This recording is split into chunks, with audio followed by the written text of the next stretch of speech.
Ya, sahabat keluarga muslim dan juga sahabat Arisalah dimanapun Anda berada, kembali lagi dalam program Lagi On Air. Ya.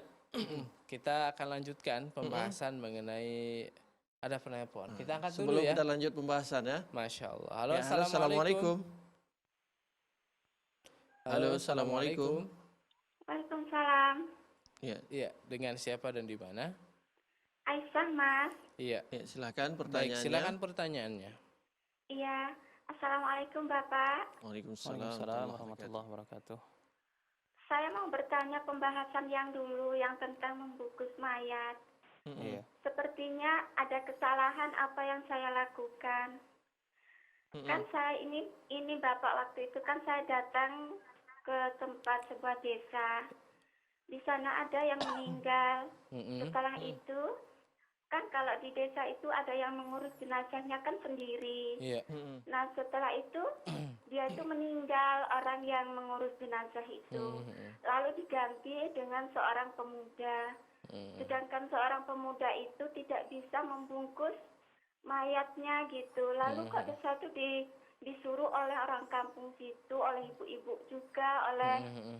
Mm-mm. beliau juga disuruh cara menggunting kain kafan itu loh Bapak. Iya. Mm-mm. Saya tuh memberikan petunjuk tuh begini Bapak, tapi yang meninggal tuh wanita. Mm-mm. Saya tuh memberikan petunjuk pada pemuda itu menggunting mori ya Bapak ya. Itu 3 helai, lalu baju gamas dan kerudung. Mm-mm. Nah, saya memberikan petunjuk kepada Mas itu seperti itu. Setelah itu ia amalkan sampai sekarang. Ini kesalahan atau tidak ya Bapak? Baik. Terus mohon maaf, dalamnya itu hanya kain yaitu kapas yang saya lebarkan, lalu saya balutkan begitu saja, lalu dibungkus dengan kain kafan yang 3, Mm-mm. baju games dan kerudungnya. Baik, Mm. baik. Baik, Itu yang diamalkan oleh pemuda itu sampai sekarang. Ini adalah kesalahan atau tidak? Baik. Saya memberikan petunjuk kepada emas itu. baik Iya. Mbak Aisyah, tadi pemuda membungkus mayat perempuan gitu ya? Pemuda itu menyerahkan pada saya, Mas, Oh, karena gitu, beliau kan masih pertama kali gitu, jadi dia nggak tahu. Tapi sekarang Mm-mm. beliau tuh mengamalkan seperti itu, Mm-mm. Oh, gitu. Walaupun yang cara meninggal membungkus mayatnya gitu. ya, sekarang itu misalnya mayat wanita yang ngurus tetap pemuda ini. Cuman ini Mas, cara menggunting bajunya itu loh, Oh, kain iya. kafannya. Baik, Kalau baik. masalah mengurus jenazah pasti orang-orang yang Perempuan juga ada di gitu ya? sekitar situ. Oke, Baik, terima baik. kasih. Iya Mas, sudah Bapak. Wassalamualaikum. Waalaikumsalam warahmatullahi wabarakatuh. wabarakatuh. Insya Masya Allah. Allah. Terima kasih buat Mbak Aisyah di Lampung ya. Mm-mm. Ini memberikan petunjuk nih ya, Petunjuk. bahwasanya ketika itu memberikan petunjuk 3 helai kain kafan, Kafan, terus ada kemudian gamis. kemudian kerudung. Kerudung. Ustaz? Apakah ini benar atau gimana Ustaz? Baik. Ya pertama sebagai catatan ini untuk kita bersama ya. Mm-mm. Usahakan untuk setiap kali kita memberikan masukan atau memberikan sesuatu kepada seseorang, hendaknya itu didasari dulu. Paling tidak kita cari informasi Iya. ya dari orang-orang yang menurut kita sikoh, kita percaya kita kepadanya. Mm-mm. Atau kalau hari ini kan memang sebetulnya sudah banyak Media ya. media untuk mencari informasi yang valid ya tentang itu. Tinggal tanya Tinggal Syekh Google ya. kita bukan kalau di Google kan kadang kita tidak tahu di mana pendapat yang paling kuat. Ceramah-ceramah Ustadz pun banyak. Ya, ya. para asatizah kita banyak hari ini, itu pertama harus dipastikan dulu karena memang ini adalah sebagai kaidah yang harus kita lakukan di dalam beragama ya, al ilmu qabla al qauli wal amal. Hendaknya kita mengilmui dulu sesuatu yang akan kita ucapkan atau yang akan kita amalkan ya, menghindari agar tidak terjadi kesalahan-kesalahan. Mm-mm. Ya. Kemudian menjawab pertanyaan tadi, apakah yang ditunjukkan oleh beliau tadi itu benar ataukah tidak gitu kan? Pertama masalah jumlah kain kafan untuk wanita ya, memang ada yang mengatakan itu sama seperti laki-laki 3 Mm-mm. ya. Ada yang mengatakan itu bisa dia 5 helai ya. Lima helai. Ini seperti misalnya fatwa Lajnah Daimah tentang masalah jumlah kain tadi. Iya. Mm-mm. Pertama 2 helai kain kafan itu sebagai dasar. Iya. kemudian ditambah idar itu kayak sarung, kemudian tambah gamisnya baju, dan yang terakhir adalah apa namanya khimar, apa namanya jilbab, kerudung kalau bahasa kita ya, Duduk ya. kerudung. Nah itu fatwa Lajnah Daimah lil Buhus itu di Saudi itu mengatakan tidak mengapa. Lima ada sababuhu, sebabnya adalah li'anahu astar, lebih menutupi auratnya. Ya. Tapi memang yang dilakukan oleh para ulama, kalau kita juga baca misalnya di Al-Fiqhul Islami wa Adillatuha, itu hanya 5 saja. Ya 5, maksimal itu 5 helai untuk wanita. Ya. Walaupun kemudian Syekh Al-Utsaimin rahimahullah, beliau menyebutkan hadis yang menjelaskan tentang 5 helai pakaian untuk wanita ini, hadisnya fihi nazar, di dalam hadis itu ada nazar, ada catatan begitu. Sehingga beliau lebih memilih laki-laki dan wanita itu sama. Tapi inti yang ingin kita sampaikan, yang dilakukan tadi, pertama 2 helai kain kafan, ditambah 1 izar, 1 kain sarung, ditambah gamis dan ditambah jilbab, itu insya Allah para ulama di antara tadi fatwa Lajnah Daimah mengatakan tidak mengapa. Ya, tidak mengapa. Tapi jangan lebih dari itu. Iya. Ya, jangan lebih dari 5 tadi. Dan diusahakan itu memang kainnya bisa menutup auratnya. Ya. Tapi tadi kalau tidak salah dia bilang 3 Tiga helai, kafan, 1 gamis, 1 gamis, 1 jilbab. kerudung, 1 jilbab gitu kan. Nah, tapi kalau yang dibicarakan para ulama itu 2 helai kain kafannya, 1 sarung, Iya. ya, itu 1 gamis dan 1 jilbabnya begitu. Wallahu taala alam. Baik, Ya. Masya Jadi Allah. sekali lagi kita tegaskan intinya itu insya Allah tidak mengapa, ya, karena para ulama dan landasan saya pribadi juga berpendapat seperti itu karena ada fatwa Lajnah Daimah yang membolehkan tentang hal itu. Wallahu Baik, taala alam. Masya Allah. Nah ini pentingnya juga nih regenerasi ini. betul. Ya, ini penting. Makanya kemarin Ini kita dan tinggal katakan, ya. jangan sampai di satu daerah itu tidak ada yang paham tentang masalah ini. Betul. Maka harusnya setiap orang banyak belajar tentang masalah ini. Bahkan saya sarankan setiap keluarga bahkan kalau bisa belajar ini. Ya, belajar tentang Karena kan masalah. lebih afdol Lebih gitu afdol Ustaz, mereka ya. harusnya. Walaupun agak ngeri-ngeri sedap gitu saya. Iya, karena Takut gitu. harus diasah. Sebetulnya ketakutan apa namanya merasa nervous ya, tidak pede itu karena belum pernah dicoba gitu. Betul. Iya betul. Ya, kalau udah dicoba insya Allah tidak masalah itu. Yang penting tadi ketika kita ingin mencoba harus didasari dulu, dicari Ilmu, dulu Ustaz. landasan ilmunya. Ini apa, ini bagaimana begitu. Betul. Wallahu ta'ala alam. Ya, Jadi Masya Allah. sangat penting ya di kampung saya juga satu kampung yang lumayan besar kemana-mana gitu. Jadi harus Betul. regenerasi kayak tadi ya ketika orang yang tukang istilahnya pengurusan jenazah meninggal kan tidak bisa ngurusi sendiri gitu. Iya, akhirnya harus siapa ada ya? orang lain gitu. Betul. Jadi harus ada regenerasi mudah-mudahan. Nah kita harus belajar nih sahabat keluarga Betul. muslim. Nah Ustadz mengenai sholat mayat nih, sholat goib Ustadz. Ya. Ini seperti contoh dulu kan ada Tsunami ya. tsunami musibah itu kan ada beberapa mayat kondisinya itu yang tidak bisa dimandikan lagi, kemudian tidak bisa dikafani mungkin karena juga jumlahnya yang begitu banyak Ustadz. Iya. Iya. Jadi apakah sholat juga bisa ditinggalkan atau tetap wajib Ustadz? Kalau sebetulnya apa yang bisa dikerjakan ya. Apa yang tidak bisa dikerjakan ya istilah rukhsahnya. Yang bisa dikerjakan diantaranya adalah sholat. Nah mensolatkan jenazah itu dalam kondisi dia jenazahnya ramai itu bisa dilakukan dengan 1 kali. 1 kali Ya. ya. Dan diniatkan memang untuk seluruh Semuanya gitu ya. mayat tadi begitu. Nah, kemarin kalau tidak salah kita pernah bahas tentang bagaimana mensolatkan kalau jenazahnya banyak, misalnya lebih sampai dari 100, 1. sampai 20, 30. Kalau dia sedikit masih memungkinkan untuk disolatkan sesuatu, maka itu lebih aula, Iya. lebih afdal. Tapi kalau sudah banyak seperti itu dan yang mensolatkannya itu orangnya itu juga, maka bisa dilakukan sekaligus. Ya.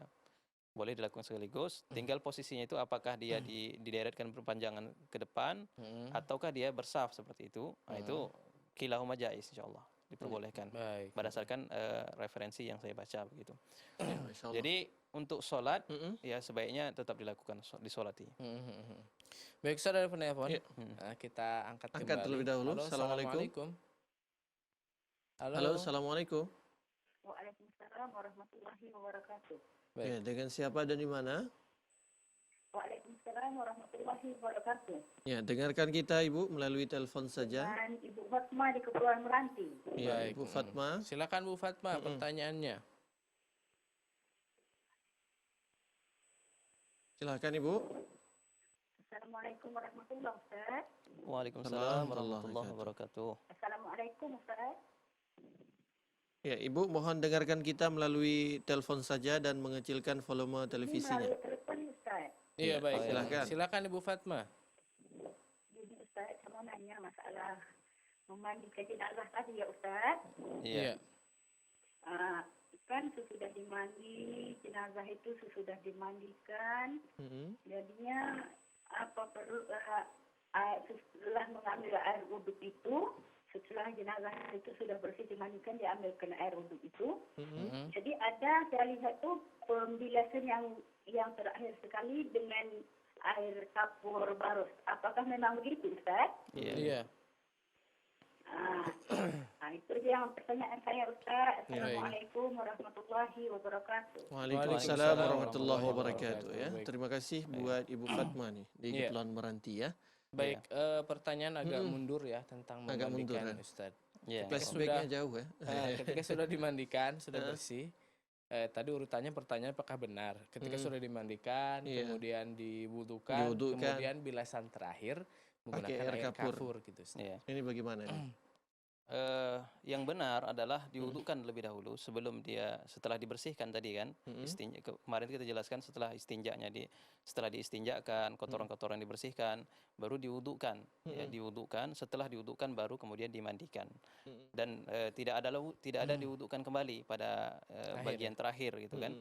Nah, apakah bagian terakhirnya menggunakan kafur barus? Jawabannya iya ya, air kafur barus. Karena itu yang disebutkan oleh Rasulullah SAW, bahwasanya siram di akhirnya dengan air kafur gitu. Air kafur maksudnya air wangi. Iya. Ya, saya tidak tahu apakah kafur barus itu termasuk kafur yang di situ, tapi intinya adalah air wangian, ya, air yang memang mengandung wewangian. Tapi ingat, jangan berlebihan sekali, ya, air wangian tadi. Sifatnya sekedarnya saja gitu, agar dia menjadi wangi. Kadang ada juga yang terlalu banyak memberikannya itu sehingga airnya itu tadi betul-betul jadi kapur semua begitu. Ini tidak sebaiknya dilakukan. Sekedarnya saja. Sekedarnya saja gitu. Tapi tidak ada diwudukkan kembali ya. Wuduknya tadi di pertama sebelum dia dimandikan. Iya. Wallahu taala alam. Baik. Insyaallah. Ustaz, mengenai kafur barus ini, apakah suatu kekhususan harus atau dengan minyak wangi lain juga bisa? Iya. Gitu? Kalau untuk air kan memang cuman itu yang bisa. Kafur barus. Kafur barus. Daun Iya. bidara saya. Daun bidara itu sebetulnya gantinya sabun kalau Sabun, seperti itu. ya. Kalau daun bidara itu gantinya sabun, kalau kafur barus itu ya sampai sekarang masih dipakai orang. Masih ya. Begitu. Untuk mewangikan lah gitu. Dia dicampur ke dalam air. Banyak dijual-jual. Banyak. Di perlengkapan untuk jenazah. Kita undang kembali penelpon Kita ya, undang Dokter, ya. kembali ya. Silakan yang ingin ikut bertanya di kesempatan kali ini menghubungi kami langsung di 06179442282. Atau di 085271153456 Iya, Ustadz, kita lanjutkan nih tentang sholat. Kita anggap sudah selesai, Selesai ya. Namun nanti sahabat keluarga muslim bagi yang ingin bertanya, Silakan ya. Sekarang Ustadz setelah disolatkan, kemudian kita Ya, tentunya mengiringi. menguburkan, ya. Ya, Kemudian ada mengiringi nih Ustadz. Mengiringi jenazah ini kan banyak hal yang bisa kita bahas Ustadz. Iya. Nah, mengiringi jenazah ini sebetulnya kita bahas secara sunnah dulu Ustadz, seperti apa gitu. Iya. Ya, Tuntunannya seperti apa, Ustaz? baik. Ya, mengiringi jenazah termasuk hukumnya fardu kifayah. Ya, artinya harus ada dari kaum muslimin yang mengantarkan jenazah ke kuburan mereka. Dan itu disebutkan oleh Rasulullah SAW di antara hak bagi seorang muslim terhadap muslim lain. Hakul muslim alal muslim khamsun. Hak muslim terhadap muslim lain itu ada 5. Yang pertama adalah yang adatul marid, ya, Menjenguk, ya. menjenguk orang yang lagi sakit. Kemudian kedua adalah ittiba'ul janaiz, mengikuti jenazah. Kemudian ada juga tashmitul atish, ya, menjawab bersin, ya. Kalau misalnya seorang bersin, dia mengucapkan alhamdulillah, maka kita jawab yarhamukallah, ya. Dan ada 2 lagi. Kemudian salah satunya adalah ittiba'ul janaiz, mengikuti jenazah. Iya. Jadi memang mengikuti jenazah ini memiliki keutamaan tersendiri dan merupakan hak muslim terhadap muslim yang lainnya. Ustadz, Ya, kita tahan. Ada penelpon. Ya, Ya, halo, assalamualaikum. Waalaikumsalam warahmatullahi wabarakatuh. Ya, dengan siapa dan di mana, Ibu? sama Ibu Atiyah di Riau. Iya. Ibu Azmiyah, silahkan pertanyaannya. Ini Ustaz, ini masalah akikah atau kurban. Ya, Ustaz. Iya. Ini masa ada teman ibu sini katanya, coba ibu tanyakan masalah kambing. Kambing itu kan kalau sudah masuk akikah umur 2 tahun ya Ustaz ya. Jadi ini kambing itu sudah umur 3 tahun. Tapi tanduknya itu Ustaz tidak mau panjang. Iya. Katanya tanduknya itu berdugu-dugu kata dia. Tidak panjang itu bolehkah akikah atau kurban kata dia. Iya. Itu aja Ustaz ya. Iya. Yang nanya kayak itu aja katanya tolong tanyakan Bu katanya sama Pak Ustaz bolehkah kurban atau tidak kata dia. Baik. Kambing itu sudah sampai umur 3 tahun kata umurnya kata dia. Iya. Nah itu aja Pak saya. Makasih banyak Ustaz. Assalamualaikum warahmatullahi wabarakatuh. Waalaikumsalam warahmatullahi wabarakatuh. Terima kasih buat Ibu Azmiyah ya. Iya. Sudah lewat pula kurban Sudah ya. lewat. Harus nunggu tahun Tapi nggak depan. ada akikahnya ya. Ini Akikah. Ustaz mengenai kriteria tadi ternyata ya. Kriteria kambing. Ya, kita jawab singkat aja ya. Singkat, boleh, Karena kan sebetulnya tema kita adalah hari ini pengurusan jenazah. Tapi tidak mengapa. Pertama, Ibu yang bertanya, masalah usia kambing, ya itu ada dua kategori kambing. Kalau dalam istilah Arab itu disebut dengan yang pertama al-ma'zu, al-ma'az. Itu kalau di kita itu sebut kambing kacang ya. Domba lah gitu ya. Bukan. Kambing kacang, Al-ma'az, yang kecil saya. yang bulunya halus atau kambing Jawa mungkin sebagian orang bilang ya. Karena dia warnanya hitam, karena warna merah. Ya, itu betul. Jenggot gitu ya. yang berjenggot itu. Itu disebut dengan al-ma'zu. Al-ma'zu. Yang satu lagi disebut dengan ad-dha'nu. Ya, ad-dha'nu itu kambing gembel, kambing domba. Nah, Besar ya. ini dua-dua ini kriteria usia dibolehkan untuk berakikah atau berkurban itu berbeda. Ya. Kalau dia yang domba, ya, ad-dha'nu tadi yang bulunya bisa diambil untuk wool itu. Iya. Itu 6 bulan ya, itu sudah bisa diakikahkan atau dikurbankan. 6 bulan. Ya, 6 bulan. Nah, sedangkan kalau kambing kacang tadi atau mungkin beda-beda di daerah namanya Atau ya. kambing etawa gitu ya. Semacam itu Iya, lah ya. semacam itu ya, kambing kacang, ada juga yang bilang misalnya kambing Jawa. Nah, itu masa mulai diperbolehkan untuk dikurbankan atau diakikahkan adalah 1 tahun. Ya, tahun. tidak 2 tahun. Kalau 2 tahun itu lembu. Ya. Jadi wallahu ta'alam yang 2 tahun ya. Nanti saya koreksi lagi. Tapi yang untuk kambing tadi itu usia yang diperbolehkan untuk untuk diakikahkan atau dikurbankan adalah 1 tahun. 1 tahun. Ya. Jadi kalau dia sudah masuk usia 2 tahun atau 3 tahun atau 1,5 tahun itu sudah bisa sebenarnya digunakan untuk berakikah. Ini masalah usia. Yang kedua Tanduk tadi. masalah tanduk ya. Tanduk kalau memang dia tidak rusak, tidak patah, memang bawaannya seperti itu, maka insya Allah bisa tetap diperbolehkan untuk akikah atau untuk berkurban. Walaupun yang lebih dianjurkan itu adalah yang sehat semuanya, yang maksudnya yang normal semuanya begitu. Apalagi badannya besar. Nah, jadi kalau kita ingin berakikah, ingin berkurban, kalau bisa kita cari yang semuanya sempurna, semuanya bagus, maka itulah yang kita kurbankan atau kita akikahkan. Kenapa? Karena yang berkurban ini kita berusaha untuk memberikan yang terbaik yang kita miliki begitu. Rasulullah SAW mencontohkan bahwasanya beliau itu berkurban dengan 2 ekor, ya, di mana kambingnya itu disebut dengan kibas ya. Kibas disebut badannya putih semuanya, ya, putih dan gemuk. Kemudian di matanya ada hitamnya, ya, di kaki-kakinya ada hitamnya gitu kan. Ini melambangkan tentang keelokan atau kebagusan atau melambangkan tentang kualitas kambing yang bagus begitu. Nah, jadi memang sebaiknya kalau kita berkurbanlah dengan yang paling baik. Tapi apakah tanduknya tadi bermasalah seperti itu bisa dikurbankan? Ya, selama dia bukan karena patah, maka insya Allah boleh. Boleh. Wallahu ta'ala alam. Ustaz, kalau yang 2 tahun itu sapi, Ustaz. Sapi ya? Sapi. Ya, sapi. Kalau unta 5 tahun. Unta 5 tahun. Masya Allah. Syukron jazakallah khair. Ya, Ustaz, Masih ingat Ustaz. Masih ingat ya belajar fikih. Ya Ustaz, insya Allah kita akan kembali setelah rehat dan nantinya juga sahabat keluarga muslim, sahabat Arisalah yang ingin ikut bergabung di kesempatan kali ini boleh ya. Iya, betul. Jangan kemana-mana, tetap dalam program Lagi on air.